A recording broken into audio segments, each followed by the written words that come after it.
गर्दा उड़ा दिया। सीसेट का तो पहले से ही पता था, उसका तो 117 के समथिंग है, तो मैं जोड़ ही रहा था, तो अपन 111 क्या ठीक। खाकर दिए थे एग्जाम इस बार सीसेट से पहले? सीसेट में ये था कि अब यार बहुत मेहनत भी थी, वो तो उसका मैंने तो फ़ायदा काफी मिला, की। मेहनत का ही फ़ायदा मिला, वो तो कुछ मैं नहीं बोल सकता, पर तो हाँ ये है कि अच्छा किया जा सकता है, अच्छा खासा सीसेट में, मतलब वो वाली बात और है। मेंस का क्या रहा? मेंस का ऐसा रहा कि इंग्लिश में पास हो गया। चलो बहुत खुशी की बात है ये तो। नहीं बहुत ज़्यादा, मतलब अगर मुझे उस टाइम भी एग्ज़ाम में पता रहता ना कि मैं इंग्लिश में पास हो जाऊँगा, तो मतलब अच्छा खासा इम्पैक्ट में सोशियोलॉजी पेपर, फिर ऑप्शनल पेपर ऐसे ही दिया था एकदम, चलो मुझे लगा, मुझे बहुत कम चांसेस लग रहा था, क्योंकि कंपलसरी पहले होता है, तो मुझे तो उसी टाइम उम्मीद खत्म हो गई थी कि भाई होगा नहीं होगा। तो एक वो वाली बात है, पर ये है कि एग्जामिनर लिख के आते हो तो पास कर देता है, इतना श्योर है। हाँ ये तो है। कॉपियाँ सर मैंने आपको क्यों भेजा था, बिल्कुल वैसा ही था ना। हाँ हाँ, मतलब ऐसा कुछ ही नहीं है। देखो मैं इंग्लिश में पास हो गया ना, मैं तुम लोगों को उस दिन ही बोला था कि अगर मैं पास हो गया तो सब लोग पास हो जाओगे, इसकी मैं गारंटी दे रहा हूँ। मतलब इंग्लिश कंपलसरी, हिंदी कंपलसरी, कोई डर वाली बात नहीं है, इतना तो श्योर है। पर ये है कि बस उधर भी मेहनत करना पड़ेगा, और खास तौर से ऑप्शनल। प्रीलिम्स में कितने क्वेश्चन अटेम्प्ट किए थे भैया? मैं 100 ही करता हूँ, मैं 100 ही करता हूँ। उधर सीसेट में 72 या 73 के समथिंग किया था मैं। पॉसिबल हो पाता है एग्जाम हॉल में 100 अटेम्प्ट करना? क्यों नहीं, मैं तो 2019 से रेगुलर करते आ रहा हूँ, उसमें क्या बात है। वो पर मतलब जैसे मैं पहले से डिसाइडेड होता हूँ कि हाँ मैं करना ही है मुझे, तो फिर मैं आराम से, सब एक सी बात में आराम से 5-10 मिनट पहले ही कर लेता हूँ। पर अगर आप एग्ज़ाम में जाके अपने स्टडी, जैसे आकाश सर के साथ हुआ, तो वो दिक्कत हो जाती है। जैसे मैं पहले से फिक्स रहता हूँ कि मुझे करना है, सो तो फिर मेरा माइंड उसी तरीके से काम करता है, तो वो वाली बात है। तो आप लोगों को पहले से डिसाइड करना पड़ेगा। जीएस में ट्रिक नहीं लगी थी सर, क्या हुआ? किस में, मेंस में जी जीएस में लगी थी ना, ऐसा कुछ नहीं। देखो 3 क्वेश्चन हटे हैं तो उसका भी फ़र्क पड़ा है, 3 क्वेश्चन हटे हैं तो वो अब डिपेंड करता है, हो सकता है मेरे सही हो, क्योंकि मेरे है ना मिनिमम नंबर 80 थे, और मतलब जस्ट एग्जैक्ट मेरे को मिनिमम नंबर मिला है, सोचो। तो 3 क्वेश्चन डिलीट भी हुआ, उसका भी नुकसान हुआ, दूसरी बात आंसर की में बहुत सारे चेंजेस होते ही हैं, तो उसका भी फ़र्क रहा है। नहीं तो मेरे 92 तक जा रहा था, मतलब 80 टू 92 तक था इसको, तो मैं मिनिमम 80 सोच के रखा था, मिनिमम मिला है नंबर। तो 10-12 नंबर का तो वेरिएशन रहता है, ये चीज़ तो मान के चलो आप। बस अब यही है कि कट ऑफ से 10-15 नंबर ज़्यादा होने चाहिए आपके, जैसे मान के चलो 100 पार का टारगेट करो अभी भी पीटी के लिए, तब जाके आप श्योर हो सकते हो। और जिनका सीसेट में लगभग आसपास थे वो लोग, आसपास कोई फेल हो भी गया है, कोई पास भी हो गया, ऐसा है। तो आप श्योर नहीं हो सकते जब तक 10-15 नंबर आपके ज़्यादा नहीं आते हैं, ये चीज़ याद रखना। तो आपको मेहनत करना है कि दोनों में जीएस सीसेट दोनों में 100 पार नंबर आए, तब जाके आप श्योर हो सकते हो कि हाँ मेंस के लिए अपने एकदम 10-15 दिन ख़राब नहीं करोगे। तो वो सारी चीज़ें भी है। देखो 1-2 चीज़ें तो मैं ये बताना चाहूँगा। देखो सबसे पहली बात तो हिंदी इंग्लिश कंपलसरी का जो मोस्टली डर रहता है, भाई स्वाभाविक सी बात है, मुझे भी डर था। अब मेरी मार्कशीट आई है तो मैं बता सकता हूँ कि कि कोई बड़ी बात नहीं है।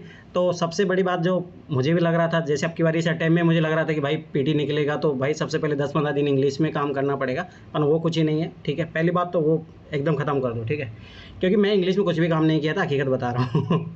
तो ये वाली बात है कि हाँ, पर इतना श्योर है कि मिनिमम आपको जो काम करना है वो पीवाईक्यू पे काम कर लेना, बस उससे ज़्यादा कुछ भी करने की ज़रूरत नहीं है। 1% भी जाको आपको, मतलब थोड़ा बहुत भी एक्स्ट्रा काम करने की ज़रूरत नहीं, पहला काम।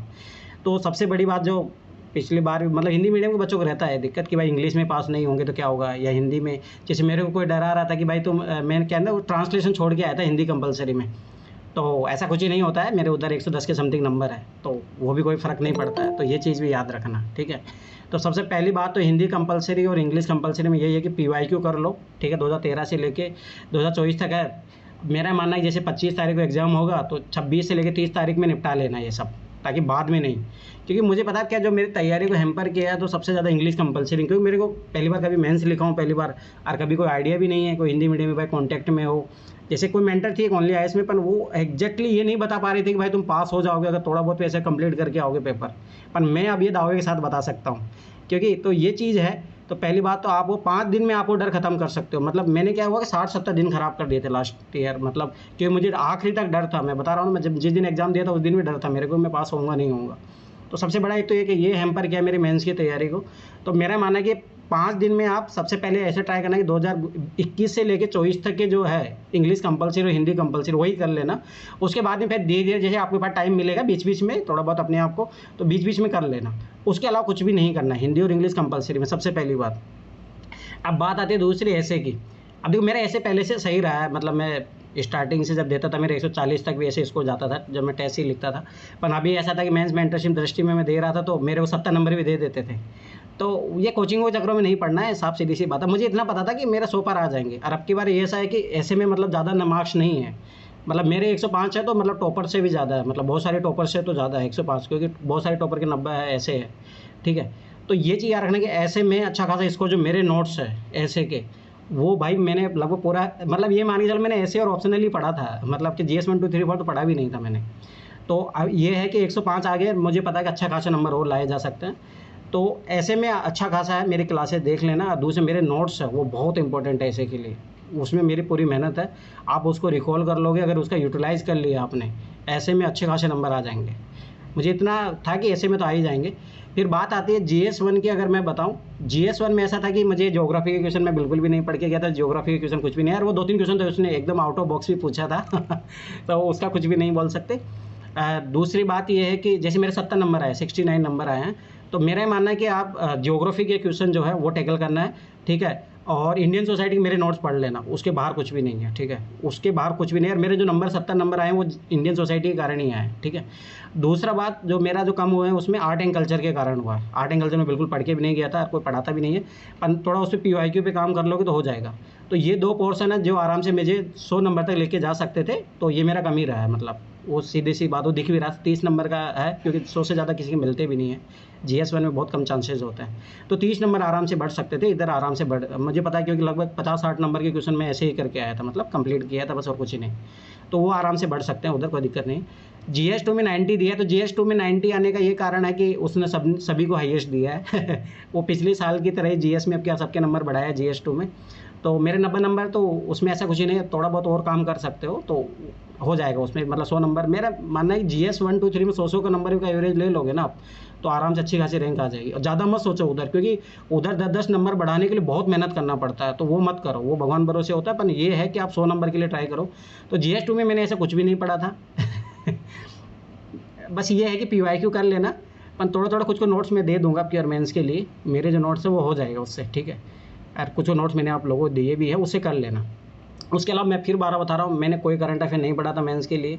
ठीक है, और कोई ज़रूरत भी नहीं है। बस हाँ ये है कि जैसे भाई कुल बिल आया है तो वो ज़रूर देख के जाओ, बस इतना है। जैसे बिल डायरेक्ट क्वेश्चन पूछ भी लिया था, ठीक है, चीटिंग वाला जो आया था बिल, वो डायरेक्ट पूछ लिया था। तो मेरा मानना है कुछ कारण वो भी थे। दूसरी बात, IR के जो क्वेश्चन आते हैं वो अटपटे आते हैं, तो अटपटे क्वेश्चन की तैयारी नहीं होती है। अटपटे क्वेश्चन के लिए एक अप्रोच लेके चलना पड़ता है कि भाई आपको इस डायमेंशन में लिखना है, खत्म बात। मैंने वो चारों क्वेश्चन IR के ऐसे ही लिखे थे, उसमें एकदम आप कुछ भी नहीं कर सकते, क्योंकि IR का मतलब जैसे कुछ संस्था के बारे में पूछ लेता है, पता नहीं कौन सी संस्था के बारे में पूछेगा, और उसको टैकल नहीं किया जा सकता। पर मेरा मानना है कि आराम से 100 नंबर पा सकते हो आप आराम से, उसमें कोई बड़ी बात नहीं है। ठीक है, GS 3 में 70 नंबर दिया है मेरे को, तो मुझे इतना पता है कि साइंस के क्वेश्चन एकदम आउट ऑफ बॉक्स थे उसमें तो उसका कुछ ही नहीं कर सकते। ठीक है, पर ये है कि आप इकोनॉमी पे जो है मेंस का जो है टॉपिक वाइज नोट्स मैंने प्रोवाइड भी कर दूंगा, उससे हो जाएगा, मतलब इतना श्योर है, क्योंकि मैंने जो किया है वो सारा उसी से किया है। दूसरा बात, इंटरनल सिक्योरिटी पे पकड़ बना सकते हो। साइंस के क्वेश्चन रैंडम आते हैं, आप उसके तैयारी भी नहीं कर सकते। ठीक है, ये चीज़ याद रखना, साइंस के क्वेश्चन रैंडम होते हैं, पर आप इकोनॉमी के क्वेश्चन को कैच कर सकते हो आराम से, और इंटरनल सिक्योरिटी को, डिजास्टर मैनेजमेंट के क्वेश्चन को कैच कर सकते हो। फिर आती है इथिक्स की बात, तो इथिक्स में मैंने कुछ भी नहीं पढ़ा था मतलब इतनी कि सारी क्लासेस देख लिया था, इतना था कि कर लेंगे। पर ये है कि 80 या 85 नंबर, 88 शायद ऐसा दिया है मेरे को नंबर, तो मुझे पता है कि आराम से उधर भी 30-40 नंबर बढ़ेंगे, मुझे पता है, क्योंकि मैंने पढ़ा कुछ ही नहीं था। मैं साफ बता रहा हूँ, मैं GS 1 2 3 4 पढ़ा ही नहीं था कुछ भी। तो केस स्टडी में मैं सिखा दूंगा कैसे सोल्व करना है, वो अच्छा अप्रोच रहा है, क्योंकि 80-90 नंबर आया मतलब ठीक है, मतलब और बढ़ सकते हैं, वो कोई बड़ी बात नहीं है, 30-40 नंबर आराम से बढ़ सकता है। पर मेरा मानना है कि इथिक्स में आप जो है सिलेबस की जो टर्मिनोलॉजी है उसको क्लियर कर लो। ठीक है, और कोई फालतू में कुछ भी ज़रूरत नहीं है फालतू का पढ़ने का, और PYQ करो बस, कुछ भी ज़रूरी नहीं है, कोई फालतू का बाहर का मार्केट का मटेरियल कोई कुछ भी नहीं। फिर बात आती है ऑप्शनल की। देखो मेरा ऑप्शनल में बहुत ख़राब रहा, जी पहले पेपर में 100 आया, दूसरे में 88 के समथिंग दिया, तो वो मुझे भी पता है उसका कारण क्या रहा, क्योंकि एक तो सोशोलॉजी ऑप्शनल का हिंदी मीडियम कोई है भी नहीं, वो कॉपी चेक करके बता भी दे आपको, तो वो चलो कोई नहीं, वो हो जाएगा उसका। परंतु ये है कि ऑप्शनल में आप याद रखना कि 250 नंबर तो ज़रूर ला के आओ, तभी आपका फाइनल सिलेक्शन भी होगा। 250 नंबर से जैसे ही कम गए आप ऑप्शनल में, तो फिर भूल जाओ आप सिलेक्शन। तो जैसे अभी मेरे लगभग 70 नंबर इधर बढ़ने के चांसेस है और बढ़ेंगे, वो मुझे पता, कोई दिक्कत नहीं है। तो मैं अगर आज जैसे रिजल्ट देख के मैं बता सकता हूँ कि अब ये एग्ज़ाम निकल जाएगा मैं और कुछ बोलूँ ना बोलूँ, परंतु ये है श्योर है निकल जाएगा। बस अब ये है कि पीटी ना रोके पीटी में पहली कंडीशन तो ये सीसेट का, तो सीसेट का अच्छी खासी तैयारी है, अभी और कर लेंगे। जीएस का ये है कि मैं फिर 12 बता रहा हूँ कि देखो जीएस का जो पीवाईक्यू ही करो, पीवाईक्यू को ही लेके बैठो, उसी पे आरएनडी करो, स्ट्रिक को बार बार करो। अभी एक महीने में अब आप तो रम खान नहीं बन सकते अब ये है कि जो आपके पास है, आपने जो सीखा है वही आप कर सकते हो एक महीने में। तो मतलब मेरा ये मानना है कि देखो बहुत सारे मिथ होते हैं, जैसे पहला मिथ तो यही होता है कि यूपीएससी मार्क्स नहीं देता, ऐसा कुछ ही नहीं, लिख के आओगे मार्क्स मिलता है। तो मैंने जो सबसे मेन चीज़ है कि हर क्वेश्चन में मैंने इंट्रोडक्शन लिखा था, कंक्लूजन, ठीक है, और मेन बॉडी में मैंने जो क्वेश्चन की जो डिमांड होती है वो लिखा था, ठीक है। पहली बात, ऑप्शनल में मैंने एक चीज़ नोटिस किया कि मैंने क्या किया ना, ऑप्शनल में जितना क्वेश्चन पूछा तो उतना ही लिखा, तो वो मैं समझ गया कि वहाँ पे मुझे कैसे नंबर बढ़ाने हैं, थोड़ा उसमें एक्स्ट्रा लिखने की ज़रूरत होती है। जीएस में आप है ना जितना पूछ रहे हो उतना ही लिखो, उससे हो जाता है काम, मतलब एक्स्ट्रा जो चीज़ें लिखने की कोई ज़रूरत नहीं है। पर ऑप्शनल में थोड़ा चाहिए आपको, थोड़ा डेप्थ नॉलेज भी चाहिए, उसका भी फ़र्क पड़ता है। ऐसा नहीं मैं क्या पेपर तो कंप्लीट किया ही था, तो लगभग 230 40 तो मिलना ही चाहिए था, पर ये है कि उधर मेहनत करना पड़ेगा, उसके लिए डेप्थ चाहिए, तो ये चीज़ याद रखना। तो पहली मिथ तो ये चीज़ याद रखो कि सबसे बड़ी चीज़ है कि भाई, रुक जाओ अभी आप लोगों को क्वेश्चन लूँगा, पर मैं कुछ चीज़ें बता रहा हूँ, समझ जाओ। तो सबसे पहले देखो, हिंदी इंग्लिश कंपलसरी का टेंशन छोड़ दो, इसकी मैं गारंटी दे रहा हूँ, ओनली पीवाईक्यू करो, कुछ भी ज़रूरत नहीं है। मुझे पता है मैं क्या लिख के आया हूँ मैं पास हो सकता हूँ, तो बस कोई भी पास हो सकता है, इसकी मैं गारंटी बता रहा हूँ, क्योंकि मुझे पता है मेरी इंग्लिश किस लेवल की है। तो जस्ट 75 नंबर दिए, अपन पास हो गया। एग्जामिनर मतलब दया करता है, मुझे इतना देखो, मुझे पता था कि मैं 60 से 70 की रेंज में तो मैं पहुंच जाऊंगा, इतना मुझे पता था ना, एग्जामिनर ने मुझे 75 पे पहुंचा दिया तो ये है कि भाई वो आपका एफर्ट देखता है। मैंने एक भी क्वेश्चन छोड़ा नहीं था, मैं ऐसे भी करके मतलब क्या लिख के आया हूँ मुझे खुद को भी नहीं पता है। हिंदी में भी लिख के आया हूँ मैं, संस्कृत में श्लोक लिख के आया हूँ मैं, कि जो है मेरे पास सबका यूज करूँगा मैं तो ये है कि अरे हाँ, ये जैसे बहुत सारी मिथ रहती है, जब तक अपन मेंस नहीं देते ना भाई, इंग्लिश में लिख देते हैं तो मार्क्स काट लेते हैं, ऐसा कुछ ही नहीं है।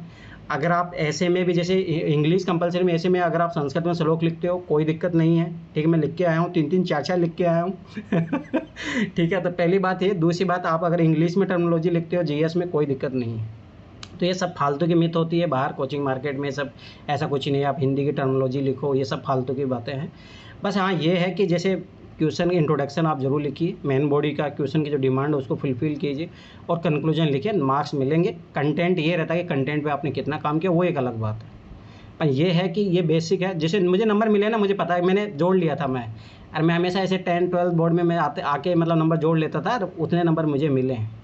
थोड़ा ऑप्शनल में ऐसा थोड़ा सरप्राइजिव रहा कि थोड़ा कम आया उसमें, और तो मतलब ठीक था मतलब।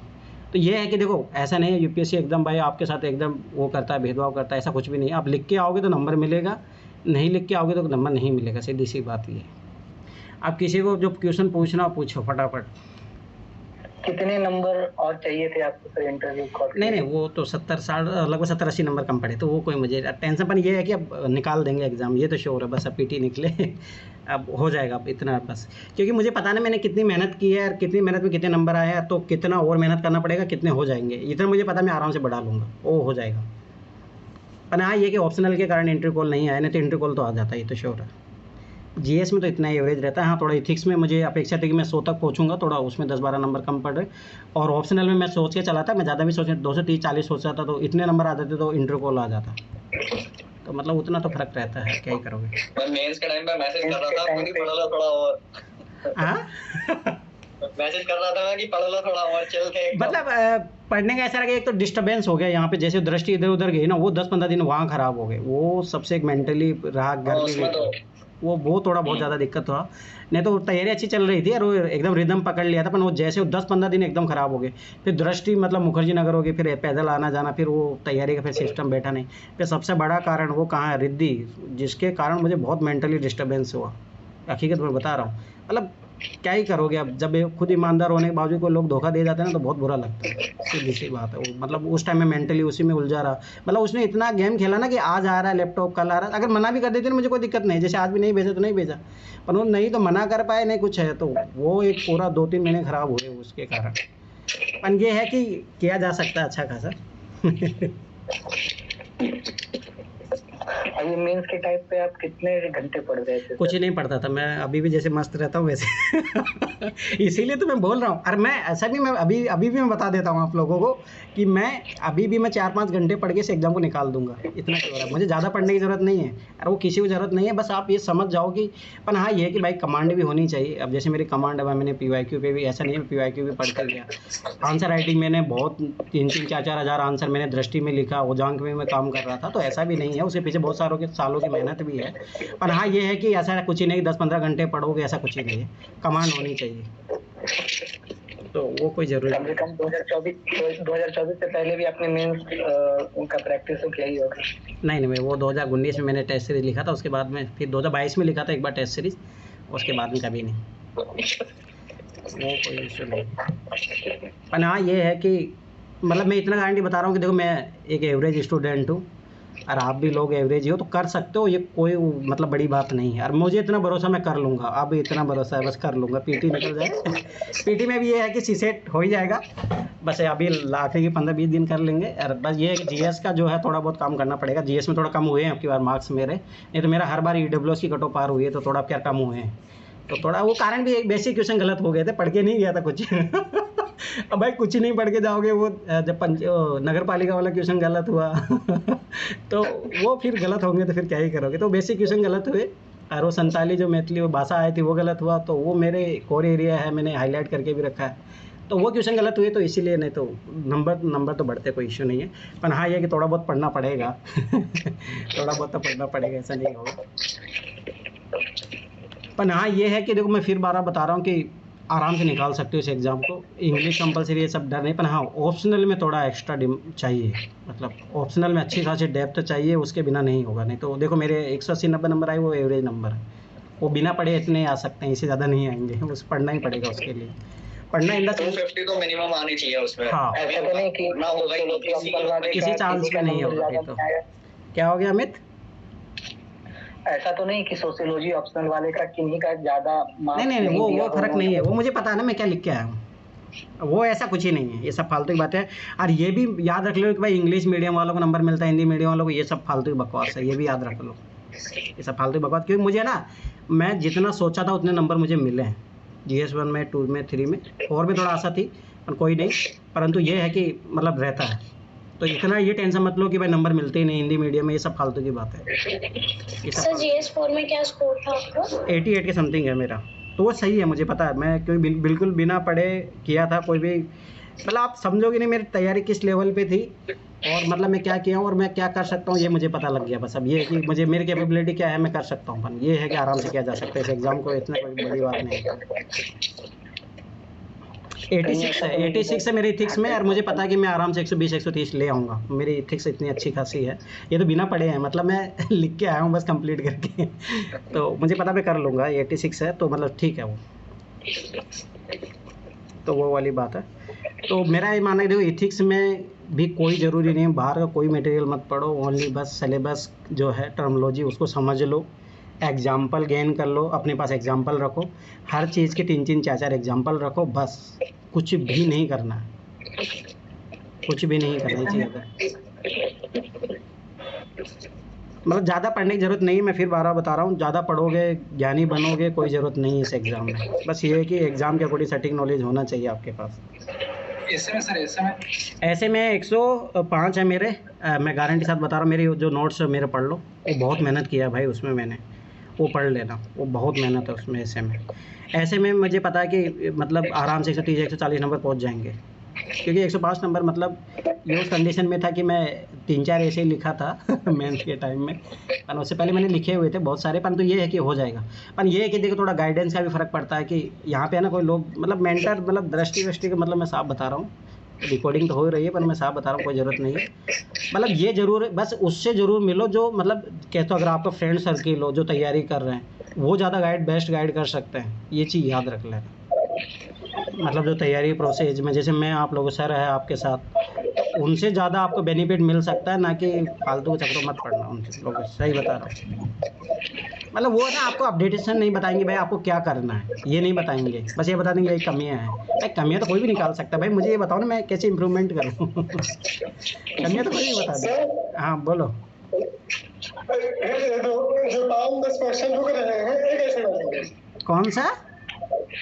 जैसे जीएस में 8 क्वेश्चन, असिस्टेंट में 3 क्वेश्चन, ये कैसे बनेंगे? हाँ, तुम्हारी कमी तो तुम अच्छे पे अभी राज मत खुलाओ। मैं तो अभी भी बोल रहा हूँ, तुम्हारा सीसेट नहीं निकलेगा रमेश। तुम जिस तरीके से लापरवाही करते हो, सीसेट तुम मेरी स्थिति में हो भाई, मेहनत करना पड़ेगा। एक बार जम के मेहनत करो, तब जाके देखो मेरे नंबर डायरेक्ट लगभग 60-70 नंबर बढ़े हैं।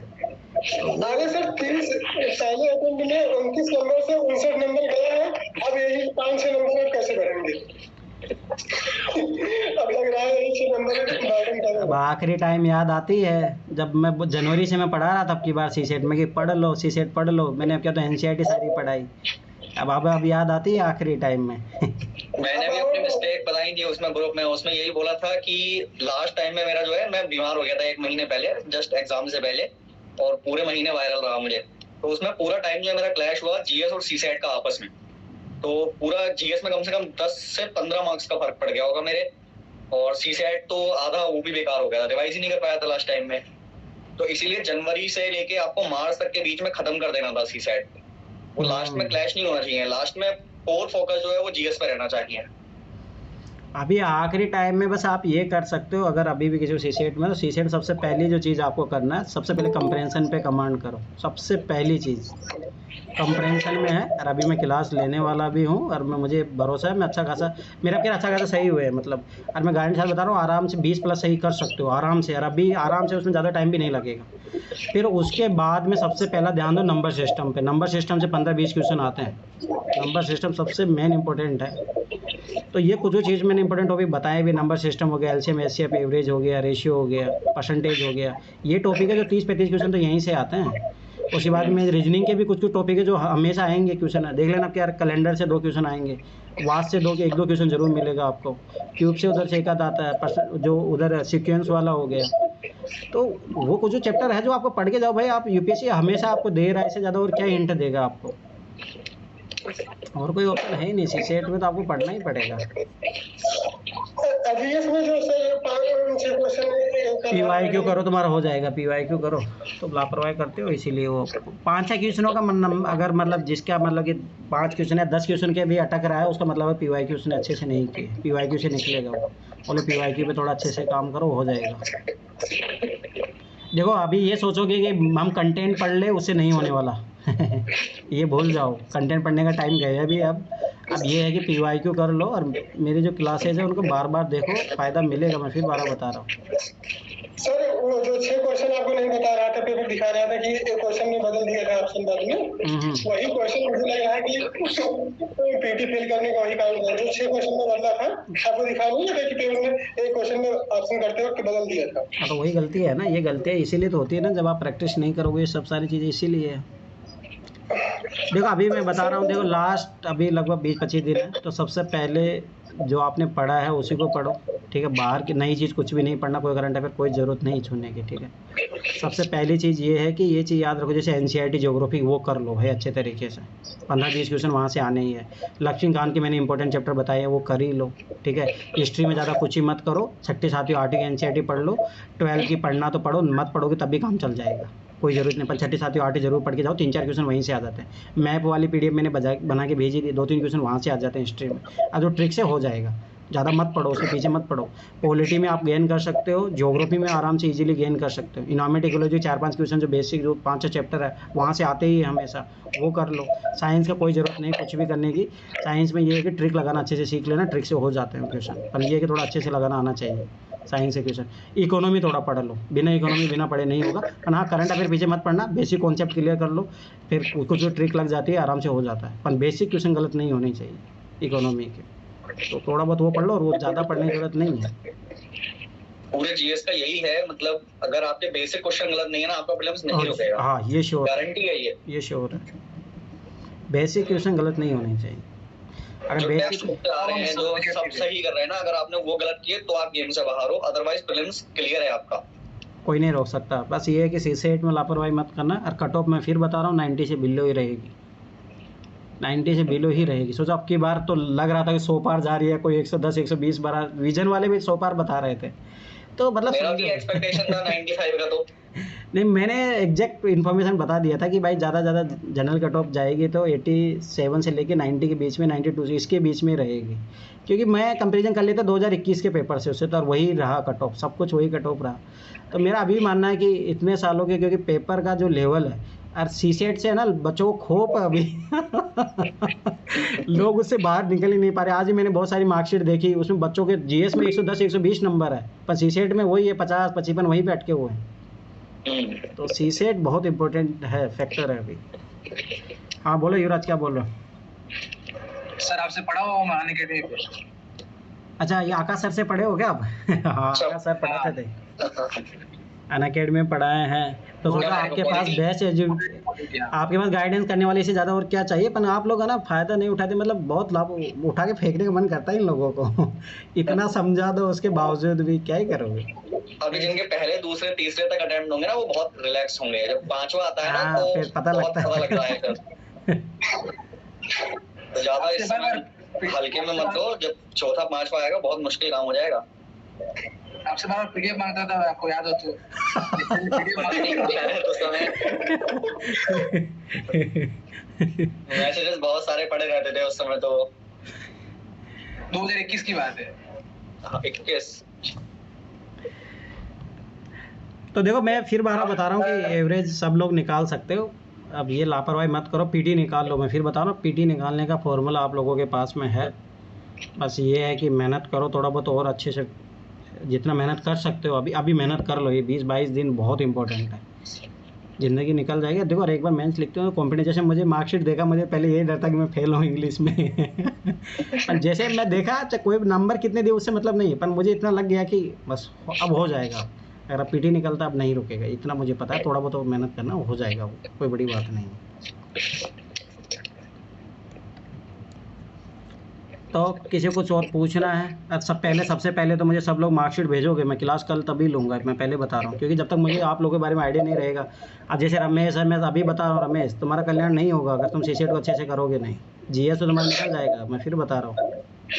सीसेट का अरे सर सीसेट कर रहा हूँ, सीसेट सर अकेले हल करने में मजे वो नहीं आता, फिर 2-3 क्वेश्चन से नहीं हुआ। ये क्या बात है, अकेले मज़ा नहीं आता? अच्छा, यहाँ क्लास में थे तुम कितनी बार आते थे? अरे सर आता था सर वहाँ पे मैं। हैं, अच्छा अब मुझे आप क्लास का मुझे ना कसक लग रही है कि यार मैं अच्छा अपॉर्चुनिटी छोड़ के आ गया। अब यही करोगे तुम, हर साल यही करते हो। आखिरी में याद, अभी भी 20-22 दिन है, कर लो।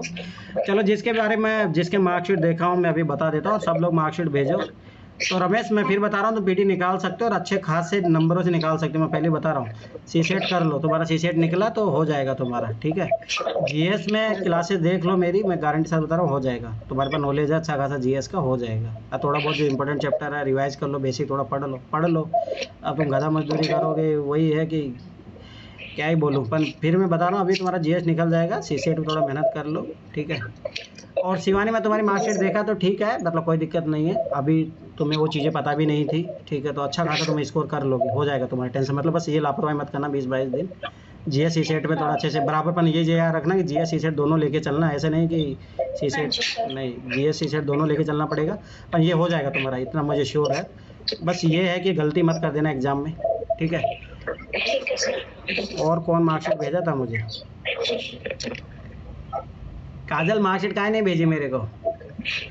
नूरी देखो ना, मैं फिर बार बता रहा हूँ, तुम पिछले 4-5 महीने से गायब हो। कर रही हूँ, हो ही नहीं रहा, उसका आ ही नहीं रहा। सब रोल नंबर भेजो, मैं निकालता हूँ सबका। तो सुनो, अरे रुक जाओ। जिनका उसमें डाले थे ना, तो उनके मार्क्स अभी डिस्क्लोज नहीं हुए, संध्या का भी नहीं हुआ, इसीलिए शायद हो सकता है कि आईएफएस डाले हो तुम लोग, ये भी तो पता होना चाहिए ना।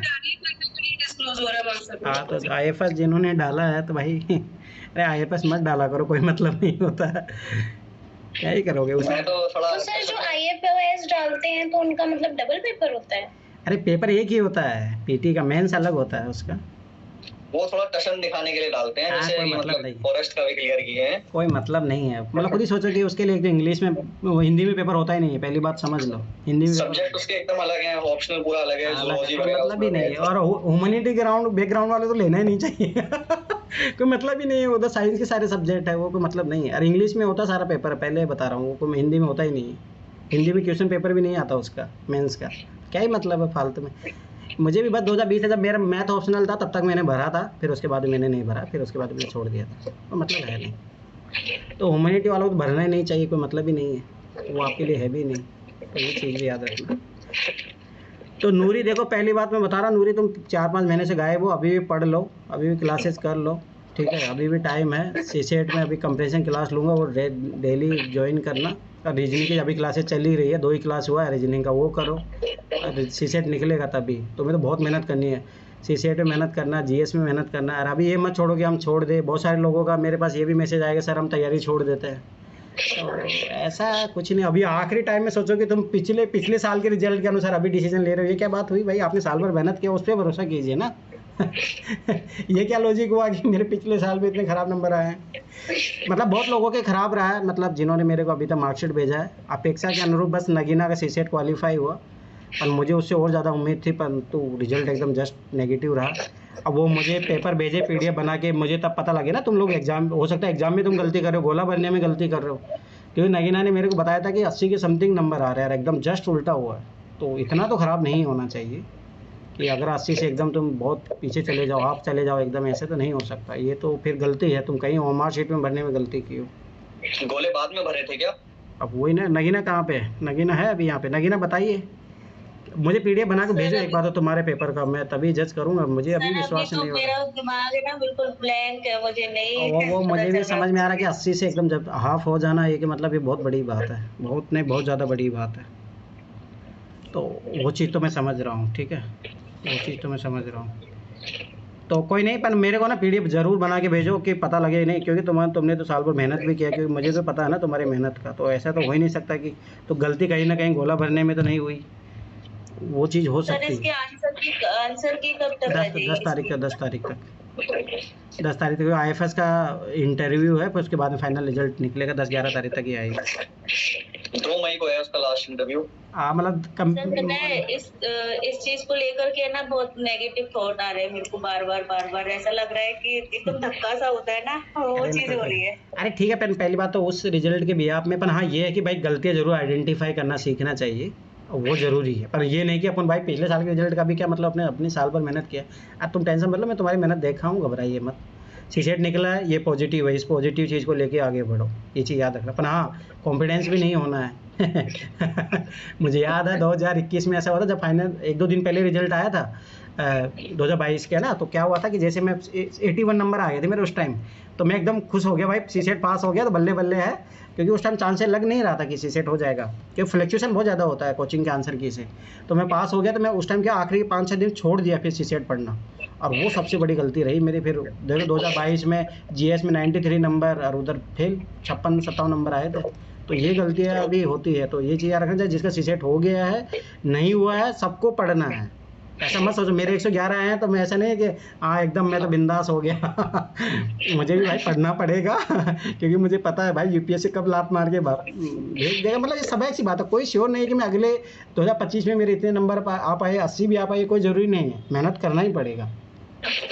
पर हाँ ये है कि बस जैसे मान लो कि चलो कि भाई आपको ये देखना पड़ेगा कि आपको कौन सा पोर्शन मजबूत है। तो अभी मेरा मानना है जो सीसेट को लेके अभी सब लोगों का लगभग बहुत बुरा हाल रहा है, सीसेट में बहुत 9 नंबर 5 नंबर ये आए हैं नंबर। सर सोचो कि क्या कर रहे हैं लोग, 9 नंबर 5 इस समय बस कुछ जो कोर एरिया है ना सीसेट के, वो प्रिपेयर कर लो, बहुत इंपॉर्टेंट है। सबसे ज्यादा हिंदी मीडियम के बच्चे यहीं फंसते हैं। हाँ सीसेट ही है, सीसेट ही मैं फिर बार बता रहा हूँ। तो सीसेट का अभी मैं बता रहा हूँ कि 20-22 दिन आराम से निकल जाएगा। पहले काम जो है कंप्रेंशन पे करो अच्छा खासा, कंप्रेंशन के मैं फिर 12 बता रहा हूँ, आराम से उधर 50+ नंबर तो उधर ही आ जाएंगे कंप्रेंशन से, 50 आराम से आ सकते हैं, ये चीज़ रखना। तो ये नूरी आप ये मत सोचो कि नहीं हो सकता है। रीजनिंग के कुछ टॉपिक कर लो, नंबर सिस्टम की कुछ चीज़ें कर लो जो बहुत ईजी होते हैं, ऐसा नहीं है बहुत टफ होते हैं, आराम से कर सकते हो। मेरा मानना है मैथ के 10 क्वेश्चन तो ऐसे होते हैं जो हर कोई कर सकता है, बस वो छानना पड़ेगा आपको, बस छांटना पड़ेगा कि वो कहाँ छिपे हैं, बस ठीक है। रीजनिंग हाँ, प्रश्न की कौन सा प्रश्न मेरे टारगेट में है, बस वही चीज़ याद रखना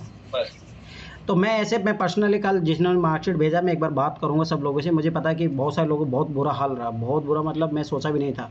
इसका मतलब देखो यही होता है, जब तुम देखो एक चीज़ याद रखना, जैसे डॉक्टर होता है, टीचर से अगर तुम कुछ छिपाओगे ना तो फिर बहुत बर्बाद होगे, ये चीज़ याद रख लेना। सर मतलब कुछ लोग मेरे को ये बता रहे थे कि जब मतलब क्या मतलब इन लोगों को क्या मिलता है कि जब पेपर दे के आए, सर हमने आंसर कैसे मिला लिया 110 नंबर आ रहा है। मैंने देखा था ग्रुप में भी नंबर 9 आ में रहा भी है, किसी ने मतलब किया था। नंबर 9 आ रहा है। अब सोचिए आप, अब ये मेरे से झूठ बोल के क्या कर लोगे आप? किससे वाहवाही लूट लोगे आप? गुरु सही बात से है। भाई, आप जिससे शिक्षा ले रहे हो ना, उससे झूठ बोल के आप जीवन में कभी कुछ ही नहीं कर पाओगे। आप हकीकत बताओगे तो हम हेल्प करेंगे भाई आपकी। उल्टा ये है कि आपके आज 9 नंबर आ रहे हैं तो 100 नंबर भी आएंगे।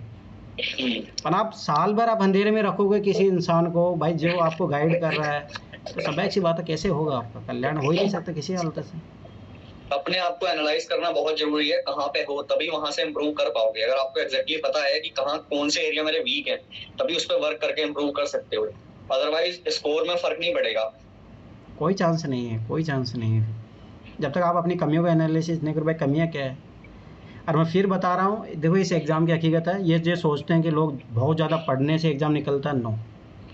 देखो गाइडेंस के लिए सर है, मैं हूँ, इतना ही इनफ है इस एग्ज़ाम को निकालने के लिए। मैं साफ बता रहा हूँ, जितना सपोर्ट चाहिए ना, एक एक्सटर्नल सपोर्ट चाहिए, वो एक्सटर्नल सपोर्ट आप लोगों के साथ है इस एग्ज़ाम को निकालने के लिए, गाइड करने के लिए। भाई क्या पढ़ना है, फालतू चीज़ें नहीं पढ़नी है। 1000 बार मैं कितनी बार बोल चुका हूँ। जो भाई ठीक है ट्रिक कुछ लॉजिक लगता है वो भी मैं बता दिया हूँ। तो इस एग्ज़ाम की जो रिक्वायरमेंट है वो आप लोगों के पास है। अब आप नहीं कर पा रहे हो, आपकी लापरवाही है। जो बड़े बड़े कोचिंग्स बस आपको दिखाई दे रहे होते हैं ना बैनर पे, हम लोग काम कर चुके हैं वहाँ पे, हाँ, वही अंदर का तो। पता है हमें कि कौन कैसा है कैसा नहीं है। तो ये चीज़ समझो, मतलब आपके पास बेस्ट अपॉर्चुनिटी है। मतलब ये चीज़ यार, देखो वही बात है ना कि आप टीचर और स्टूडेंट के बीच में जितनी दूरी रहेगी, आप लोग मेरे से कोई कभी को पूछोगे नहीं, कभी टेस्ट दोगे नहीं, आप टेस्ट का स्कोर मुझे बताओगे नहीं, मुझे कैसे पता चलेगा भाई आपका क्या चल रहा है वीक? झूठ बोलोगे मेरे से तो भाई आपका नुकसान खुद का होगा। भाई आप हकीकत बताओ ना मेरे को। सना है क्या यहाँ पे? सना हाँ है। अब देखो ये ऐसे थे कि पिछली बार इसके मतलब माइनस में नंबर आते थे, हकीकत बता रहा हूँ, और अब की बार इसके 100 पार आए हैं नंबर। मतलब जीएस, मतलब अभी जो टेस्ट दे रही है ये बहुत बड़ा अचीवमेंट है। मतलब मेहनत करोगे ना तो भाई बढ़ता है नंबर। सना मतलब अच्छा खासा एग्जाम्पल है। मुझे पता है कि मेरे साथ कोचिंग भी किया इसने, तो इसके माइनस में नंबर आते थे। तो मतलब काम किया, ऐसा नहीं, मतलब जो माइनस, जो नूरी याद रखना, देखो नूरी आपके सामने है सना, तो ऐसा नहीं है कि आपके अभी कम नंबर आ रहे हैं तो ऐसा नहीं, बढ़ ही नहीं सकते। ये चीज़ याद रखना, आप लोगों के सामने एग्जांपल है। अभी इसके लगभग हर टेस्ट दे रही है उसमें 90 पार आ रहे हैं, 100 में अब की बार 100 पार थे। तो मेरा कहने का मतलब है कि आराम से बढ़ते हैं, बस मेहनत चाहिए। अब मैं खुद एग्जांपल बैठा हूँ भाई, मेरे लगभग हमेशा 60-70 के बीच में, मैं उधर 50-60 के नंबर में अटकता था, 111 भी आए। तो मेहनत करोगे तो भाई फ़र्क दिखता है। और हाँ, मैं फिर बार बता रहा हूँ, मेहनत कहाँ से, इस मैंने लास्ट ईयर किया क्या था, ठीक है। सबसे पहली चीज़ एनसीईआरटी, वो मैं आप लोगों को करवा चुका हूँ। पीवाईक्यू में करवा चुका हूँ, मैंने जो पीवाईक्यू की है, ठीक है। दूसरी चीज़, मैं दृष्टि की जो बुक है उसका सारा सॉल्यूशन मैंने, वो सारे क्वेश्चन लगाए थे, वो उस क्वेश्चनों को मैं सॉल्यूशन आप लोगों को भेज दिया। इससे ज़्यादा और मैंने कुछ भी नहीं किया है। कोई राकेश यादव के 500 क्वेश्चन, वो सब फालतू की बात है। कोई ज़रूरत नहीं। जब 111 नंबर इतनी सी मेहनत से आ सकते हो तो क्यों फालतू में देश दुनिया में घूमोगे तुम लोग? यही तो होता है तुम लोगों की गड़बड़ी, कि तुम लोग विश्वास ही नहीं करते हो। विश्वास ही नहीं करते, क्या करोगे भाई? उनको लगता है कि सर इतनी कम मेहनत में कैसे नंबर आ सकते हैं। यूपीएससी में कम पढ़ने वाले ही क्लियर करते हैं, बाकी तो टीचर बन जाते हैं। भाई ज़्यादा नॉलेज गेन करोगे तो फिर क्या करोगे? यही होता है। तो अभी भी मैं बता रहा हूँ, ये चीज़ आराम से निकाल सकते हो इस एग्ज़ाम को। भाई मैं सीसेट के लिए, मैंने भी ऐसा कोई तीसरी दुनिया से कोई होता ना बस कोई, अब देखो यही है, अब दृष्टि मेंटरशिप में जाओगे वहाँ पे आपसे केट के क्वेश्चन करवाए जा रहे। भाई कोई ज़रूरी नहीं है यूपीएससी क्वेश्चन तो सोल्व कर लो। ये चीज़ समझो भाई, एग्जाम की डिमांड। मैंने आज तक तुम लोगों को सीडीएस एनडीए के क्वेश्चन भी सोल्व करने के लिए नहीं बोला। मुझे पता है वो थोड़ा एग्जाम की नीड अलग हो जाती है। हाँ पर ठीक है, अगर देखो मैं जब आपको सजेस्ट करूँगा, अगर आप पीसीएस दे रहे हो अगर, और आपको एकदम जॉब लेना ही है, तब फिर सीडीएस एनडीए सारे क्वेश्चन लगाओ। ये मैं गारंटी साथ बता रहा हूँ, आपको जॉब मिल जाएगा फिर, क्योंकि फिर आपका अच्छा खासा एरिया कवर हो जाएगा। नॉलेज अगर आपको बढ़ाना है, फिर आपको एग्जाम देना है, पीसीएस देना, कोई सा भी एग्जाम देना, फिर निकल जाएगा। पर अभी यूपीएससी पे अगर आप फोकस हो तो मेरा मानना है यूपीएससी पे ही थोड़ा उसी पे रहो, सीमित रखो अपने आप को। मैंने आज तक कभी नहीं करा। मैं चाहता तो मैं आप लोगों को उलझा सकता हूँ, मैं एनडीए क्वेश्चन भेज दूँ, टफ क्वेश्चन भेज दूँ, पर मैंने देखा है सीडीएस एनडीए के जो क्वेश्चन आते हैं वो अपने जो मैथ सीसेट है उससे भी टफ रहते हैं, और अच्छे खासे टफ रहते हैं। तो उतना ज़रूरत है ही नहीं, उतना ज़्यादा एडवांस जाने की ज़रूरत नहीं है। बेसिक क्वेश्चनों को बार बार करो। और अभी मैं जो दृष्टि में जो सर बात उन्होंने, मैं उनको अपने मार्क्स भेजा तो वो बोले कि थोड़ा सीसेट कर लेना। उन्होंने बोला कि क्या थोड़ा सीसेट टफ आएगा, थोड़ा तैयार रहना, ऐसा भी नहीं है कि पिछले साल की तरह। तो मतलब सब ऐसी बात है कि टीचर यही बोलता है भाई आपको कमी नहीं रखनी है अपनी तरफ से।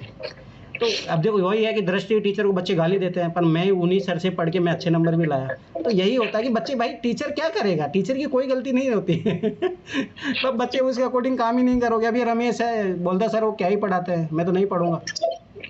अरे सर वो आगे जो फेंक दूंगा पिछले वाला तुम्हें। टीचर थे ना, वही टीचर से मैं पढ़ा हूँ, उन्हीं टीचर से मैं पढ़ा हूँ और 111 नंबर भी आए हैं, ठीक है। और पहली बार भी जब पढ़ा था ना तब भी 100 नंबर आए थे मेरे सीसेट में।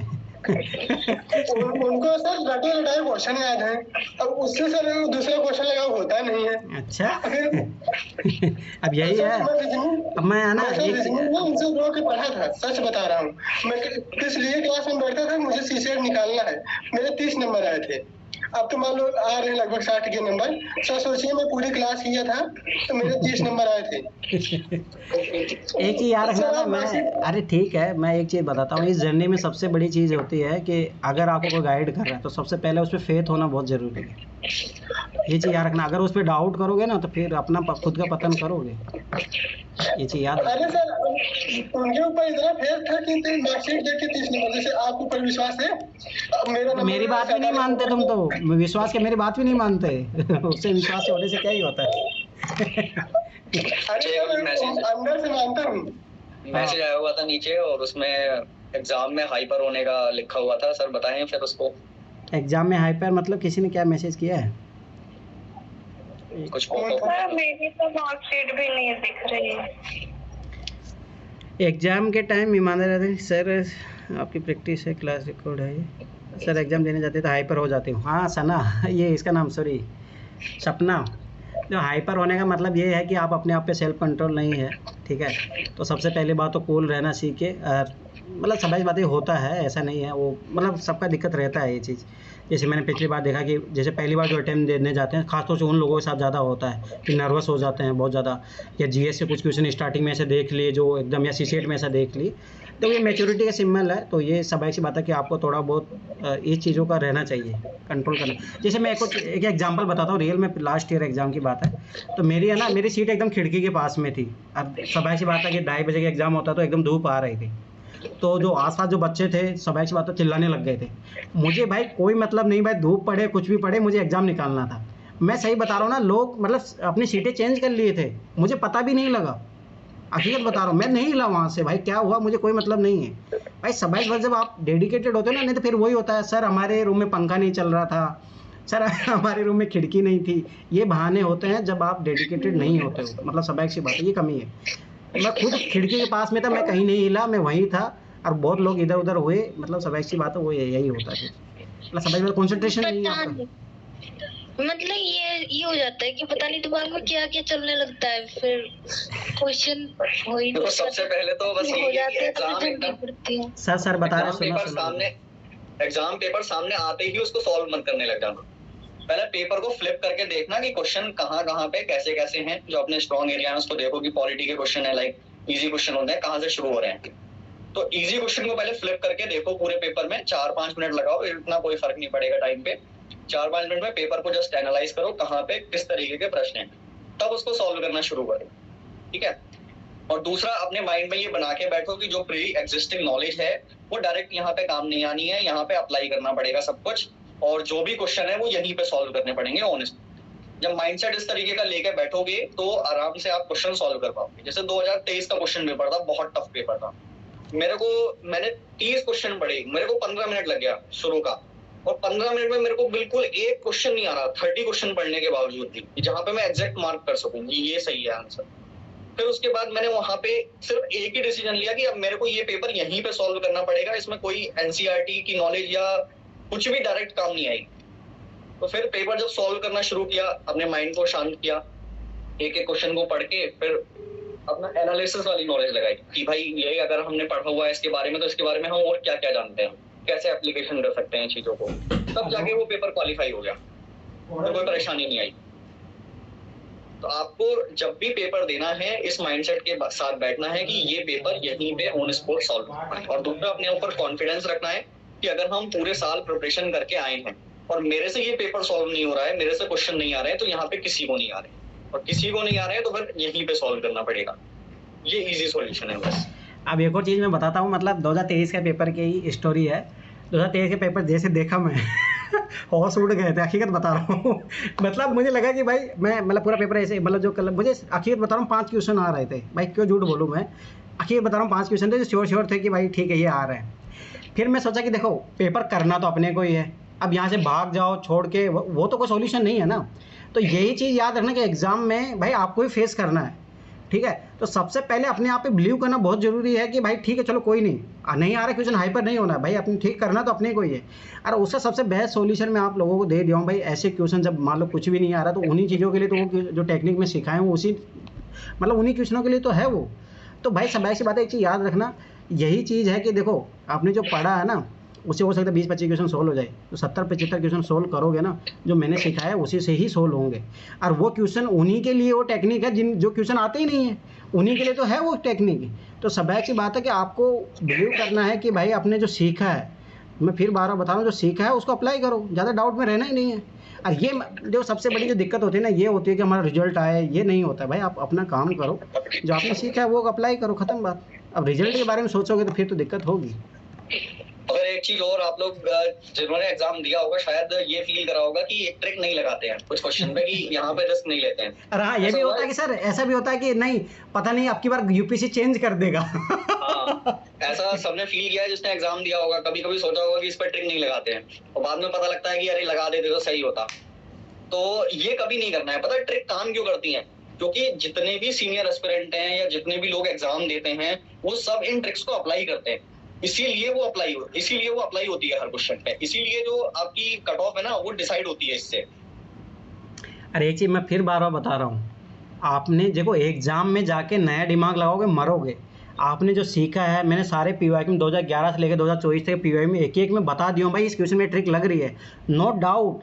हो सकता है कि 1-2 क्वेश्चन में चेंज कर भी दे, पर याद रखना मेजोरिटी आप फायदा ही रहोगे, ये चीज़ याद रखना, नुकसान में नहीं जाने वाले। जहाँ 30 मार्क आप बनोगे फिर उड़ोगे हमसे। ये चीज़ याद रखना। मैंने जब बोला है कि भाई मूलतः वर्ड ये गलत होता है तो गलत होता है, एकमात्र गलत होता है, मिनिस्ट्री गलत होती हो सकता है सही हो जाए, आज तक अभी सही हुई नहीं है, हो जाए पर कोई दिक्कत नहीं है, जो सीखा है वो लगाएंगे। 1-2 क्वेश्चन की वजह से ट्रिक को ऐसा नहीं है कि ट्रिक अप्लाई ना करो, करनी है। ये चीज़ याद रखना कि नहीं तो फिर डाउट में जाओगे। अब देखो जैसे मैं स्टार्टिंग से मैं इस चीज़ पे बिलीव करता था कि हाँ बोलो सर, मैं तो जब एग्जाम हॉल में पहुंचती हूँ ना तो मुझे ब्रेक वगैरह सब ऐसा लगता है ऊपर से निकल गया है, बस पेपर दिखता है, बस ऐसा लगता है बस जो भी आता है जल्दी सॉल्व करना है। ट्रिक के बारे में तो कुछ भी याद ही नहीं रहता कि क्या मैंने ट्रिक करी। इसका मतलब ये है कि फिर आपको बहुत सारा नॉलेज आपके पास, आप नॉलेज से करती हो क्या क्वेश्चन? भाई जब सब ऐसी बात नॉलेज से आ रहे तो फिर नॉलेज से करो, जब नहीं आ रहे तभी ट्रिक लगाते हैं। गलती मैं बताऊं तुम्हारी, क्लासेस को बार बार देखो, एक बार क्लास देखने से आपका माइंड उस अकॉर्डिंग काम करेगा नहीं, सोचेगा ही नहीं, ये चीज़ याद रखना। जब तक अपना माइंड सेट चेंज नहीं करोगे ना, क्योंकि भाई अपन लगभग इतने बड़े हो गए, ग्रेजुएशन कर लिया, अपने आज तक जो मान लो बहुत सारे कम्पिटिटिव एग्जाम भी दिए, आज तक अपन नॉलेज बेस पे किए हैं, तो वो माइंड को अपने आप को चेंज कर पाना वो बहुत बड़ी बात होती है, क्योंकि आप उस अकॉर्डिंग सोच पाओ। तो उस अकॉर्डिंग सोच लाने के लिए होता है ना, जैसे ब्रेन वॉश में, ये समझ लो मैं आप लोगों को ब्रेन वॉश ही करता हूँ। मतलब आपका जो पुराना तरीका है उससे हटा के आपको इस तरीके पे लाने का प्रयास करता हूँ। तो उसके लिए क्या मतलब, किसी आतंकवादी बनाना हो चाहे कुछ भी हो, वो रिपीट मेथड होता है कि बार बार उनको वही चीज़ सुनाओ। जैसे अभी आतंकवादियों को होता है ना, नूर मिलेगी, तो वही होता है भाई, उनको एक दिन विश्वास करने लग जाते हैं, ये हकीकत है। मतलब तो वही बात है कि अपने माइंड को ट्रेन करना पड़ेगा। इसलिए मैं क्यों बोलता हूँ कि भाई 5 बार वो क्लास देखनी पड़ेगी। मैं अभी जो आपको इंग्लिश में भेजता हूँ वो टॉपर्स के, भाई टॉपर्स खुद बोल रहे हैं भाई 5-5 बार लगाओ, और अभी आखिरी महीना है इसमें यही करो। वो डायरेक्ट ये नहीं बोलते लॉजिक है, बस वही है कि उनको शर्म आती है, बन गया IAS तो कैसे बोल दे कि बस लॉजिक है, ट्रिक है, वो ये नहीं बोलेंगे, कभी नहीं बोलेंगे, ये याद रख लेना। बस हाँ वो इतना बोलेंगे कि भाई PYQ करो, पर वो कभी नहीं बोलेंगे भाई लॉजिक हैक्स होते हैं, ये कभी नहीं बोलते, वो चीज़ याद रखना। पर हाँ वो हिंट दे देते हैं कि भाई 4-5 बार यही करो। तो भाई उस मतलब करने के लिए नहीं बोले कि आप आंसर रट लो, नो, उसमें मेथड समझो, ठीक है, क्या अप्रोच लग रही है, माइंड सेट क्या है एग्जामिनर का, एग्जामिनर ऐसा क्यों क्वेश्चन दे रहा है, क्यों PYQ से बार बार रिपीट कर रहा है क्वेश्चन, उसके पीछे कुछ लॉजिक होता है, वो पकड़ने का प्रयास करोगे तब जाके आप फ़ायदा उठा पाओगे। ये चीज़ याद रख लेना। आंसर रखने से कुछ नहीं होगा, वहाँ स्टेटमेंट की फ्रेमिंग देखो कि यूपीएससी कैसे स्टेटमेंट सही बना रही है, कैसे स्टेटमेंट को गलत करती है। मिनिस्ट्री बिल्कुल गलत ही है ना। अभी भी अगर आएगी तो मैं अगर कोई योजना नहीं पढ़ी होगी मैंने मिनिस्ट्री में गलत लगा के, बस अब जब हम नहीं पता तो हम तो करके आएंगे, हमने क्यों सीखा है ये चीज़ परंपरा में। तो वही चीज़ है। देखिए संध्या, तो ये चीज़ याद रखना कि आपका साथ यही हो रहा है दिक्कत, कि आप अपने आप को अब भी जो है उसी मोड में रखते हो, नॉलेज वाली मोड में, तो ये दिक्कत होती है। नहीं तो ऐसा होना नहीं चाहिए। इसीलिए मैं फिर बार बताऊँ 4-5 बार क्लास देखो, तब तक नहीं होगा वो चीज़ चेंज। होगा ही नहीं, कोई और चांस नहीं। एक प्रॉब्लम ये भी आती है कि जब आप एग्जाम में पढ़ रहे होते हो, आप हपड़ दपड़ में पढ़ रहे होते हो कि यूपीएससी का पेपर है ये, दिल की धड़कनें तेज होती हैं, उस समय एक एक स्टेटमेंट को पढ़ रहे हो, ट्रिक कैसे याद रहेगा, उस समय आपको ध्यान ही नहीं है स्टेटमेंट में मैंने क्या पढ़ दिया। लेकिन जब आप ध्यान से उस एक एक स्टेटमेंट को पढ़ रहे होगे, आपको साफ दिखाई देगा कि इसमें कहाँ पे एरर है। कंसंट्रेशन होना बहुत ज़रूरी है। तो इसके लिए सबसे पहली चीज़ यही है कि आप पीसफुल माइंड में रहिए और हाइपर होने की बिल्कुल भी ज़रूरत नहीं है। और सब एक मेरा जो ये मानना है कि सबसे बेस्ट है कि अपने आप पे विश्वास रखिए। जो आप सीख के आए हो, एक साल जो मेहनत की है आपने, उस पर बिलीव रखो। अब उस पर थोड़ा क्लेम होना चाहिए, शांत होना चाहिए अपने आप को, और आराम से देखो। मैं फिर 12 बता रहा हूँ, मैं 100 क्वेश्चन पिछले लगभग 6 सालों से 100 क्वेश्चन कर रहा हूँ, और आराम से 5-10 मिनट पहले हो भी जाता, मैं पहले बता रहा हूँ। ये चीज़ याद रखना। तो ऐसा भी नहीं है कि भाई और मैं ट्रिक लगा कि मैं फिर बता रहा हूँ। 4 बार मैंने कट ऑफ क्लियर किया है। अरे अब की बार मेरा ईडब्ल्यू से कम रहा है, तो मेरा एक बार तो जनरल से भी पार रहा था, 4 बार मेरा तो 3 बार तो मतलब 2 बार तो ईडब्ल्यू से पार रहा था। तो मतलब मेरा कहने मतलब कि आराम से होता है। ऐसा भी मत सोचो कि भाई ये ट्रिक से ओनली भाई SC ST कट ऑफ निकलती है, ऐसा भी नहीं है। ये चीज़ याद रख लेना। कब निकलेगी जीएस में भी, वो जनरल में भी वही 120 से 130 नंबर आएंगे, मैं पहले ही बता रहा हूँ, जिसने अच्छे से अप्लाई कर लिया। जनरल में मैंने ट्रिक से 2023 वाला मैंने ट्रिक से ही क्वालीफाई किया था। हाँ, तो काम ही नहीं कर रहा था नॉलेज। तो वही बात है, याद रखना ये चीज़। तो ऐसा बिल्कुल ही मत सोचो, अप्लाई यही होगा। पर ये है कि आखिरी टाइम में जितना आप कर सकते हो भाई, बेसिक क्वेश्चन गलत ना हो, उसकी तैयारी करो, बस उसकी तैयारी करो और कुछ भी नहीं। सीसेट अच्छे से कर लो। सीसेट मैं फिर बता रहा हूँ, जिसको डर है अभी भी काम कर लो। आप बोलो काजल, क्या बोल रही हो? सर सीसेट के लिए कुछ शॉर्टकट बता दो। पहला शॉर्टकट तो है कि मैं उल्टा लटकाऊंगा है ना पंखे पे, फिर वो शॉर्टकट है। ये क्या बात हुई, साल भर से तब। शॉर्टकट यही है कि भाई आप इंपॉर्टेंट टॉपिक कर सकते हो। सबसे पहला अभी आप प्रायोरिटी में रखोगे, अभी जो टाइम है सबसे कंप्रेंशन, सबसे पहला टॉप कंप्रेंशन, उसके बाद में नंबर सिस्टम, फिर उसके बाद में 3-4 महीने जो मैथ के जो इंपॉर्टेंट टॉपिक बताएं वो, उसके बाद में रीजनिंग। वही है, और कोई शॉर्टकट नहीं है। अब ये मैं बताऊं कि छू मंतर चलो पास हो गई। नहीं, वो ये तो कौन सा जो एक बाबा करता है ना कि ये लाल कार्ड लेके चले जाना एग्जाम में हो जाएगा। अब ये मत मांगो। निराला बाबा नहीं, एक और है संत रामदास करके, ऐसा कुछ है कोई, रामपाल, अरे रामपाल, संत रामपाल। वो बोलते मिर्ची लेके चले जाओ, ये खा के चले जाओ।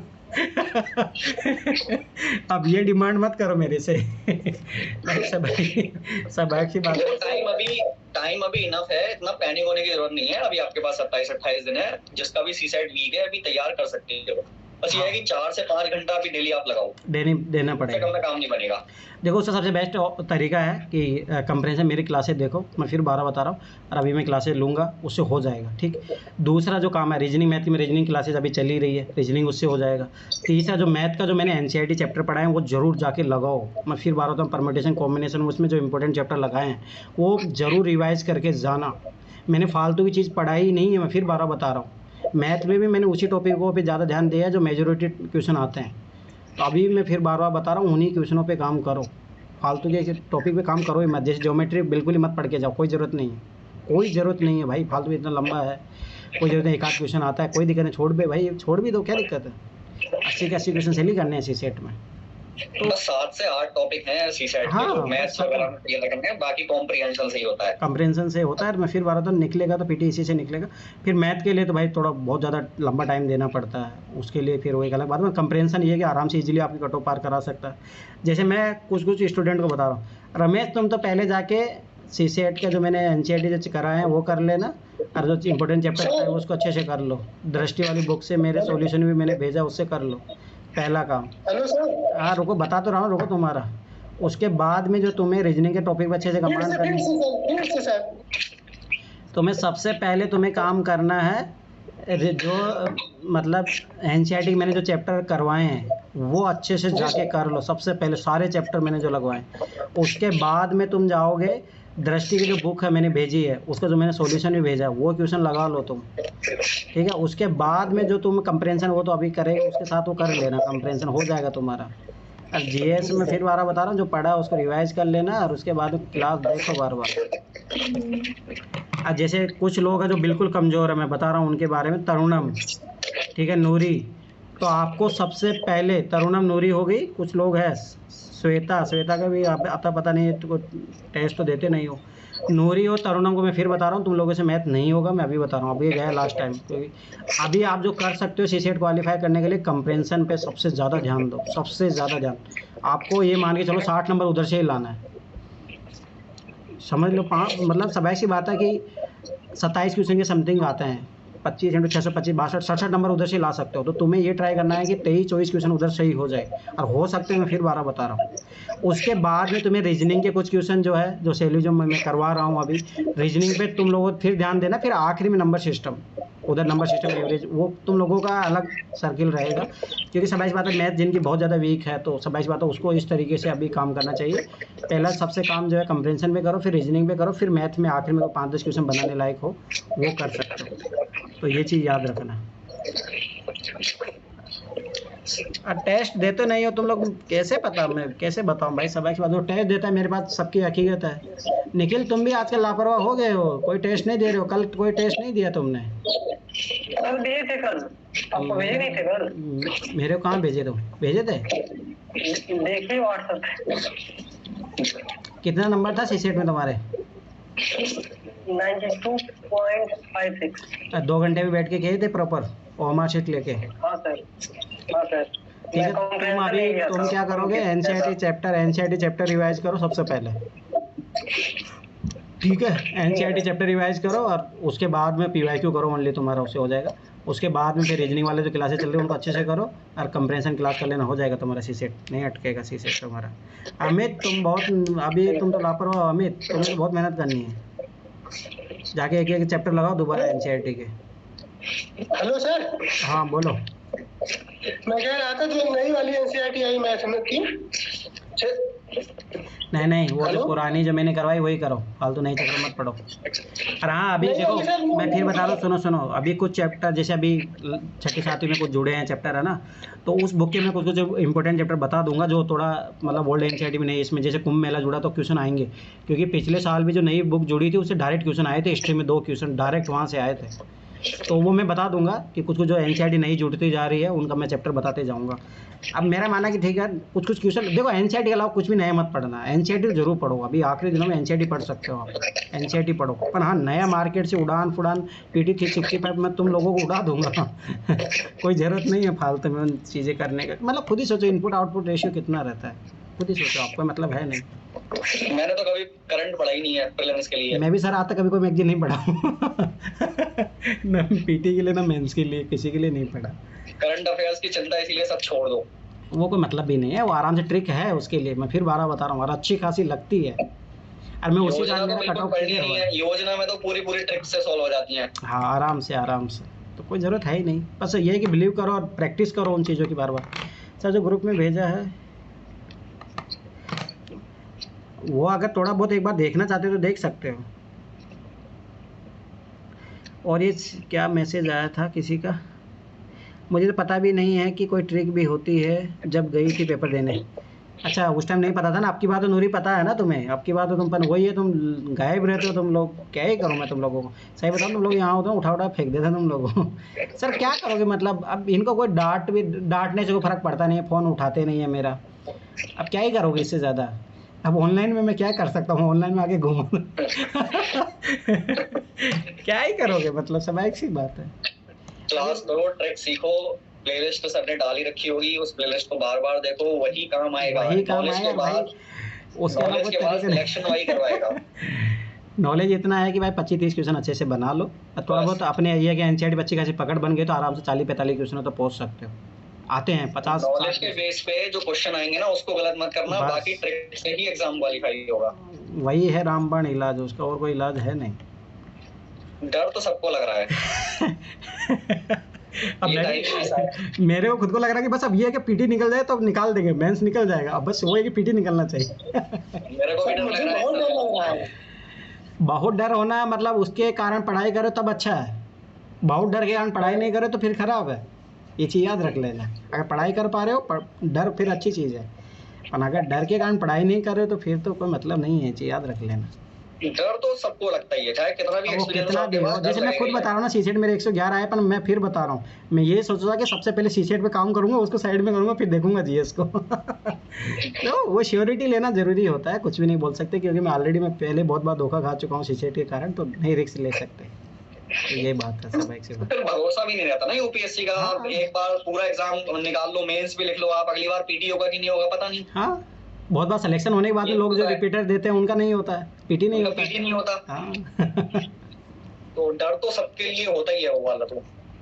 वो एक कॉमन फैक्टर है, पर ये याद रखना कि वो डर अगर आपको पॉजिटिव साइड लेके जा रहा है तो अच्छी बात है। जैसे आज बहुत सारे लोगों में मैसेज आए सर हम तो तैयारी छोड़ रहे हैं, तो वो गलत बात है, स्वाभाविक सी बात है, वो का मतलब ही नहीं, वो क्या लॉजिक है उस चीज़ का, मतलब कोई सेंस ही नहीं बनता। पहली बार से अगर रिजल्ट देख के अगर सोचोगे ना कि प्रिपरेशन छोड़ रहे हैं तो उसका कोई मतलब नहीं है। एक साल में फिर क्या किया है, हाँ, उसको स्वाभाविक गेन है। किया होगा ना। और वो जिस चीज़ पे मेहनत किया उस पर भरोसा रखिए, उसमें क्या दिक्कत है। तो नगीना, जो आप ऐसा सोच रही हो, घबराने की जरूरत नहीं, उल्टा तुम्हारा अच्छा खासा तैयारी है, घबराइए मत। और उल्टा ही मान के चलो कि चलो ठीक है और ज़्यादा अच्छे से मेहनत करनी है। पहली बात तो ये, आप कैसे पेपर अटेम्प्ट करते हो, मुझे ओमार शीट ही भेजा करो, अब मैं ओमार शीट ही मंगाऊंगा, तुम लोगों को पता नहीं गोला कैसे भरते हो। बस एग्जाम टाइम में हपड़ धपड़ मत करना हाँ, कोई बस भी। वो थोड़ा आराम से, थोड़ा मेरे साथ बताइए। 2023 वाले एग्जाम में मैं बताता हूँ, जब पेपर मेरे से सॉल्व नहीं हो रहा था, 30-35 क्वेश्चन मैंने देखे, नहीं हो रहा था मेरे से सॉल्व, तो मैं फ्लिप करके पढ़ने लगा, कभी पीछे से पढ़ रहा हूँ, कभी 50 क्वेश्चन से लेके पढ़ रहा हूँ। तो उसमें ऐसा हुआ मेरे साथ कि एक जो पेपर है ना पूरा ऐसे फ्लिप होके चला गया, 6 क्वेश्चन थे उसमें, और वो पूरे, और उसमें इकोनॉमी के क्वेश्चन थे, और इकोनॉमी का मैं टीचर हूँ।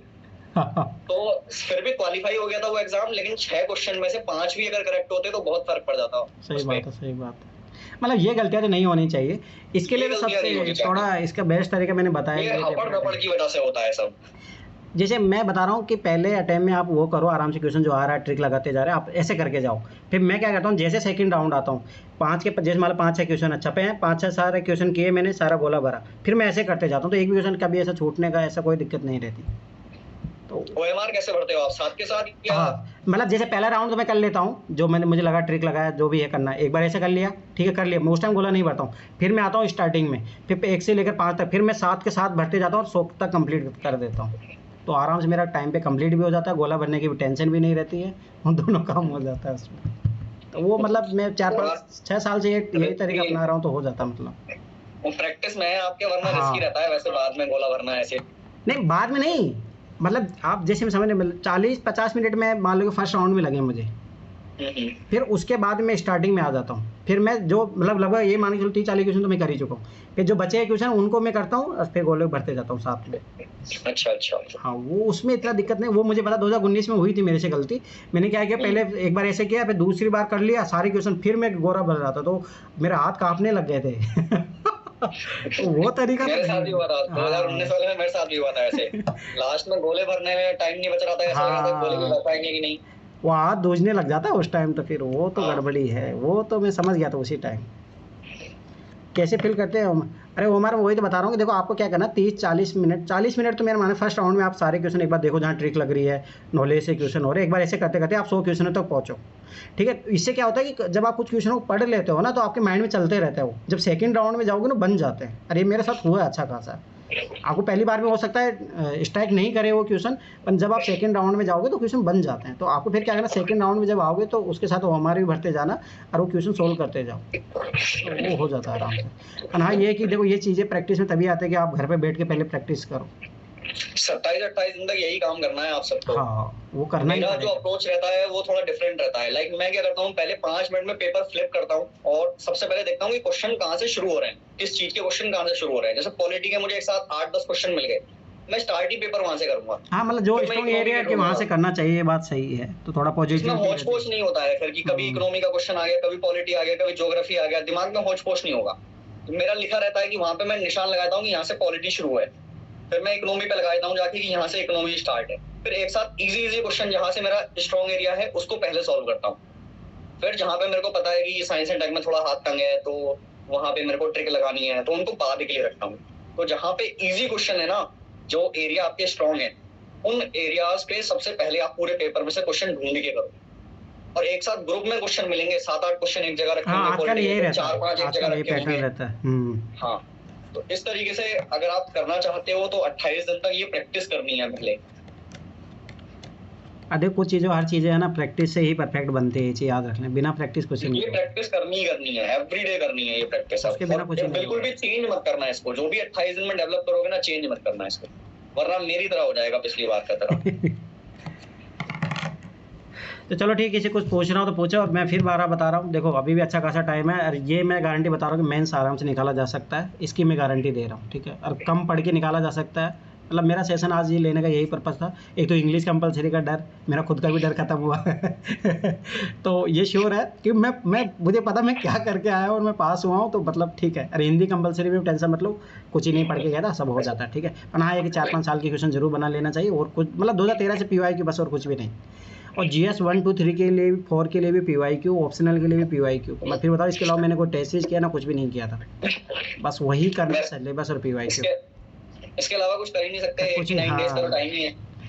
अब ये चीज़, हाँ उधर मेंस में कोई ज़्यादा टाइम है नहीं, तो उधर कोई ज़रूरत भी नहीं है आपको एक्स्ट्रा एफर्ट करने की, तो ये ओनली PYQ करना है। अरे ऐसा मत सोचो कि हिंदी मीडियम नंबर नहीं देते, ये सब फालतू की बात है। पहली बात, हिंदी मीडियम में पहला तो प्री में आउट हो जाते हैं, दूसरा मेंस में जो आउट होते हैं उसका कारण जो रहता है, जैसे मेरा था ऑप्शनल है, ये सारी चीज़ें, तो वो उस पर तो खुद पे काम करना पड़ेगा भाई, सब अच्छी बात, और कुछ तरीका नहीं है उसका।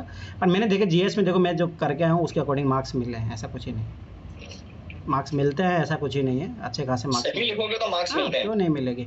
हाँ मतलब ये आपको introduction, body, main body, conclusion लिखना पड़ेगा, जैसे मैं सारे क्वेश्चनों में करके आया था ये चीज़, तो उसका फर्क पड़ता है, ये चीज़ यार। आपने अट्रैक्टिव बनाया था आंसर को, मतलब कुछ इनोवेशन उसमें हाँ, करके कुछ चीज़ों में, कुछ चीज़ें फ्लो चार्ट, मतलब वो नहीं हाईलाइट करने वाला, तो उसमें मेरा ये था माइंड में पेपर कंप्लीट करना है।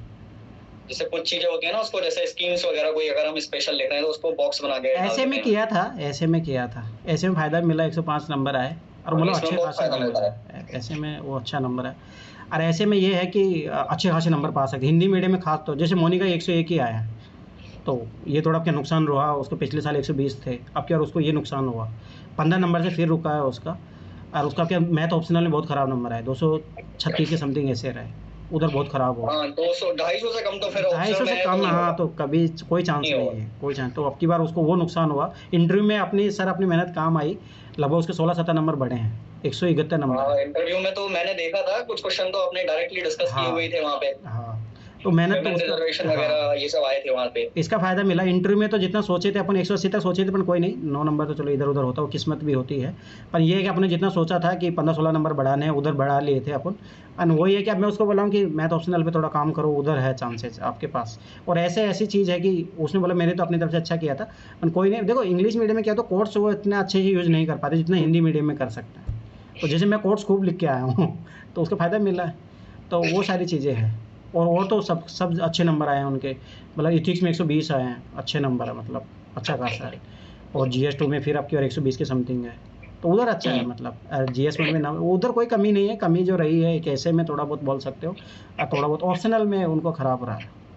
3 ही है एरिया बस मेंस के, तो ऐसे एथिक्स ऑप्शनल। हाँ बस ये चीज़ वही इम्पोर्टेंट है। GS में तो एवरेज स्कोर कर लिया 90 से लेके 100 के बीच में, टारगेट 100 होना चाहिए, उतने आ गया तो हो जाएगा। मेरा मानना कि आ सकते हैं आराम से, अगर आप पूरा पेपर कंप्लीट करते हो और एवरेज भी लिख के आ रहे हो, मिलते हैं। मतलब ऐसा नहीं है कि आपको एक्स्ट्रा ऑर्डिनरी लिखोगे तो भाई अच्छे नंबर मिलेंगे, एक्स्ट्रा ऑर्डिनरी प्रयास करने के लिए बहुत ज़्यादा टाइम लगता है।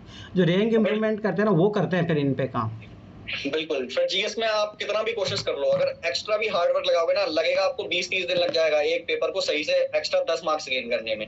और वहीं आप ऑप्शनल पे काम करोगे तो 40-50 नंबर बढ़ा सकते हो, ऐसे में बढ़ा सकते हो, एथिक्स में बढ़ सकते हैं, इधर नंबर बढ़ने में। गलती मत करना कि GS में अपने एक्स्ट्रा मार्क्स खींचने की कोशिश करो 5-10 नंबर, आपको ऑप्शनल पे खींचना है, कभी नहीं ऑप्शनल ऐसे। ये बात सही है एकदम। चलो बड़े किसी को पूछते हैं, फिर यहीं वाइंड अप करते हैं। IFS का जो भरा था उनका रिजल्ट कब तक दिखेगा? 10 तारीख तक आ जाएगा, उससे पहले आ जाएगा। चलो ठीक है फिर, थैंक यू सर आप, और सबका बेस्ट ऑफ लक। और मैं फिर 12 बता रहा हूँ, PT निकालो, हो जाएगा, ठीक है। खातों से CSET निकालो। चलो ठीक है, बाय बाय, गुड नाइट। कल तक मुझे सब लोग मार्कशीट भेजो, तभी मैं कल क्लास करूँगा।